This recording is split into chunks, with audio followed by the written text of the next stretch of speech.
നമ്മുടെ tower height 33 floor ആണ് വരുന്നത്. സോ അതുകൊണ്ട് തന്നെ നമ്മളുടെ ബ്രിക്സ് അല്ല നമ്മൾ കൺസ്ട്രക്ഷന് യൂസ് ചെയ്യുന്നത്. സോ ആദ്യം തന്നെ നമ്മളുടെ റീഎൻഫോഴ്സ്മെന്റ് എന്ന് പറഞ്ഞിട്ടുള്ള നമ്മളുടെ ഈ കമ്പികളെല്ലാം ഇതേപോലെ തന്നെ വെച്ച് കെട്ടി സെറ്റാക്കി അതിനകത്ത് ഇലക്ട്രിക്കൽ ഫിറ്റിങ്സിന്റെ കാര്യങ്ങളും എല്ലാം ഇൻസ്റ്റാൾ ചെയ്തതിന് ശേഷം നമ്മൾ ഈ ഷീറ്റ് വരുന്നത് മലേഷ്യയിൽ നിന്ന് ഇമ്പോർട്ടഡ് ആയിട്ടുള്ള ഷീറ്റാണ്. ഇത് ഈ ഒരു കോൺഫിഗറേഷൻ ഈ ഒരു ഡിസൈനിന് മാത്രമേ യൂസ് ചെയ്യാൻ പറ്റൂ. വേറൊരു പ്രൊജക്റ്റിലോ അല്ലെങ്കിൽ വേറൊരു ഡിസൈനിലുള്ള ഇതിലോ ഈ ഷീറ്റ് യൂസ് ചെയ്യാൻ പറ്റത്തില്ല. ഇത് ഈ ഒരു പ്രൊജക്റ്റിന് വേണ്ടി മാത്രം നമ്മൾ ഇമ്പോർട്ട് ചെയ്യുന്നതാണ്. സോ ഈ ഷീറ്റ് നമ്മൾ ആദ്യം ഇൻസ്റ്റാൾ ചെയ്തതിന് ശേഷം ഇതിനകത്തോട്ട് കോൺക്രീറ്റ് ഒഴിക്കുകയാണ് നമ്മൾ ചെയ്യുന്നത്. കോൺക്രീറ്റ് ഒഴിച്ച് ഹൈലി പ്രഷറൈസ് ചെയ്തിട്ട് നമ്മൾ ആ കോൺക്രീറ്റിനെ സെറ്റ് ചെയ്തതിന് ശേഷം നമ്മൾ ഈ സ്ലാബ് റിമൂവ് ചെയ്യും. ഈ സ്ലാബ് റിമൂവ് ചെയ്ത് കഴിഞ്ഞാൽ ഇതിന്റെ ഫസ്റ്റ് സ്റ്റേജ് എന്ന് പറയുന്നത് ഈ ബേസ്ഡ് ഓൺ ദി സ്ലാബിന്റെ ക്വാളിറ്റിയാണ്.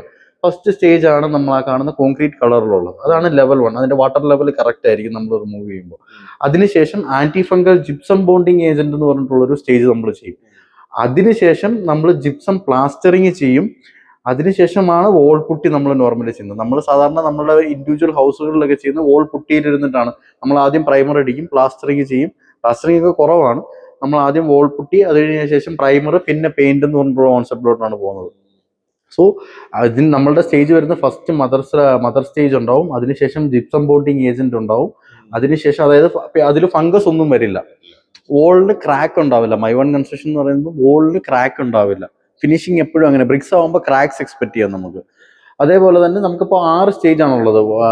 Gypsum bonding, gypsum plastering, wall putty, primer, പിന്നാണ് നമുക്ക് പെയിന്റ് വരുന്നത്.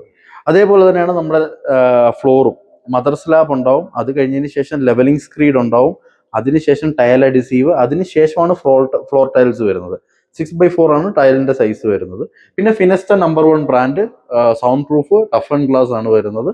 ആൻഡ് നമുക്ക് മോസ്കിറ്റോ നെറ്റിന്റെ പ്രൊവിഷൻ ആണ് ഉള്ളത്. പ്രൊവിഷൻ ഓൾറെഡി നമ്മൾ പ്രൊവൈഡ് ചെയ്തിട്ടുണ്ടാവും. നമ്മൾ പാർട്ട് ഓഫ് ഇന്റീരിയർ ആണ് വരുന്നത്. കസ്റ്റമൈസ് ചെയ്യാൻ പറ്റില്ല, നമുക്ക് കസ്റ്റമൈസ് ചെയ്യാൻ പറ്റില്ല. അതാണ് മൈവൺ കൺസ്ട്രക്ഷന്റെ ഒരു കുഴപ്പം. നമുക്ക് ഒരു കാരണവശാലും നമുക്ക് വോള് പൊളിച്ചിട്ട് നമുക്ക് വേറൊരു രീതിയിൽ നമുക്ക് മോഡിഫൈ ചെയ്യാൻ പറ്റില്ല.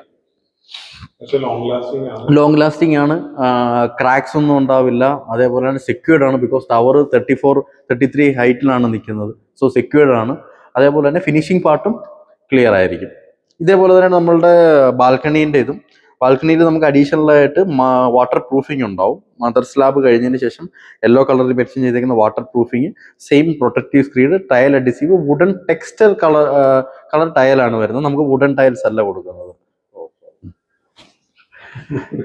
ഇത് നമ്മളുടെ ഔട്ട് സൈഡ് ആണ്. നമ്മളുടെ ഗ്രൗണ്ട് ഫ്ലോറിലുള്ള ഇതാണ് റെയിൻ വാട്ടർ ഹാർവെസ്റ്റിംഗ് സിസ്റ്റത്തിന്റെ ഫിൽട്രേഷന്. നമ്മളുടെ മേലിൽ നിന്ന് വെള്ളം വന്നു കഴിഞ്ഞ് കഴിഞ്ഞാൽ ഇപ്പോൾ പുല്ലിന്റെ ഇത് ലാൻഡ്സ്കേപ്പ് ലൈറ്റിന്റെ അവിടെ നിന്ന് കൊടുത്തേക്കുന്ന ഇത് നോക്കിക്കഴിഞ്ഞ് കഴിഞ്ഞാൽ അവിടുന്ന് 6 mm അഗ്രിഗേറ്റ്സ് ഉണ്ടാവും, geo textile mesh, again 20 mm aggregates, then protective സ്ക്രീഡ്, then water proofing. ഇത്രയും സ്റ്റേജ് കഴിഞ്ഞിട്ടാണ് നമ്മളുടെ ബേസ്മെന്റിലേക്ക് നമ്മൾ പോകുന്നത്. നമ്മളുടെ ബേസ്മെന്റ് പിന്നെ റെയിൻ വാട്ടർ ഹാർവെസ്റ്റിംഗ് സിസ്റ്റത്തിലേക്ക് ആ വെള്ളം പോവുകയാണ് ചെയ്യുന്നത്.